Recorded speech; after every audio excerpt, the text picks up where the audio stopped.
Hey, Eric Jones Jr. here. So I was asked to do a video about mental health. And I can't even lie to y'all.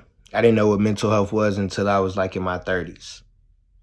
You know, I might have heard it here and there, but I never understood what it really meant, like your mental health.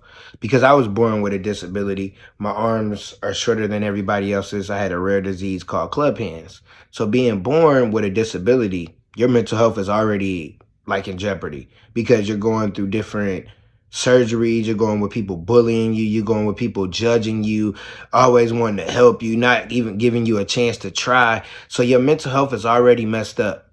Then your self-confidence, you don't want to go places, you don't want to go do things. And it's like, man, I really don't feel like living no more.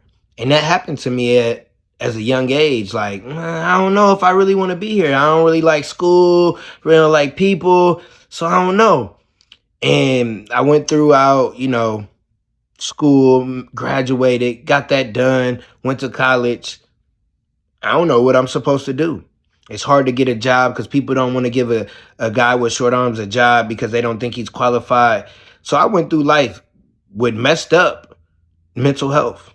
And I never knew it because in the Black community, therapy, no, you don't go to therapy. You don't go tell somebody your problem. So I didn't have nobody to talk to. I didn't have a mentor. I didn't have someone I could be vulnerable with. And even though I like to talk and I'll tell you about myself, I just never had that.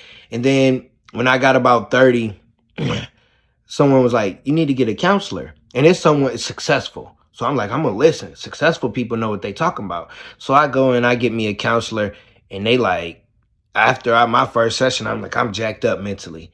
My brain is all messed up. I'm having anxiety attacks. I'm depressed. I don't want to live in my household with my family. Like things is just bad. And then keep going to counseling and I'm working on my mental health. And I got to the point where I'm like, I don't love myself. I don't love me. I don't love Eric Jones. So I got to get out of this environment. I got to get out of this situation because if I don't love myself, then who gonna love me? And if I don't love myself, who knows what I'll do to myself? So I had to make sure that I got out of the situation and it changed my life because I got a divorce. And after the divorce, I had nothing. And so when you go from having a family, living in a nice neighborhood, things kind of going good on the outside, and then you have nothing, your mental is all jacked up. And that's when God sat me down and said, hey, me and you need to have a conversation. Me and you need to have a relationship. And me and him had a relationship. I would pray. I would read my Bible. I would journal. I would do all these different things to help myself, to love myself again. Because I think a lot of times when people mental health isn't there, it's because they don't love themselves. They don't understand things are going to happen in life. Bad things are going to happen. You could be at the top and now you're down here.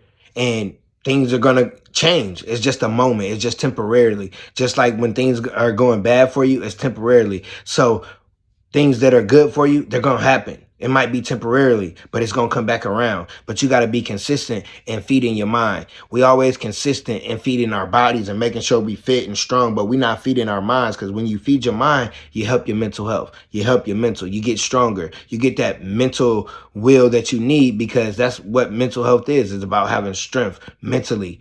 And when you have that, you can go against the world. I'm the underdog with the heroic heart. I don't care what's in front of me. I'm going to go knock it down. I'm not scared of nothing. I know what I'm capable of. I believe in myself because I did these different things. I didn't let the world destroy me. I almost did let the world destroy me, but I didn't let the world destroy me enough to where I couldn't keep breathing, where I keep walking, where I couldn't keep leaving the impact. So don't look at yourself and be like, oh man, my mental health, everybody goes through it. Everybody goes through it. So even though everybody goes through it, get around people that can help you. Pray, read your Bible, journal, do things that's healthy for your mental. Not just healthy for your body, but healthy for your mental. And when you do that, your mental health will change because those are the things that I did. And if I didn't do those things, I wouldn't be talking to you right now. You can measure my arms, but you can't measure my heart. Keep being great.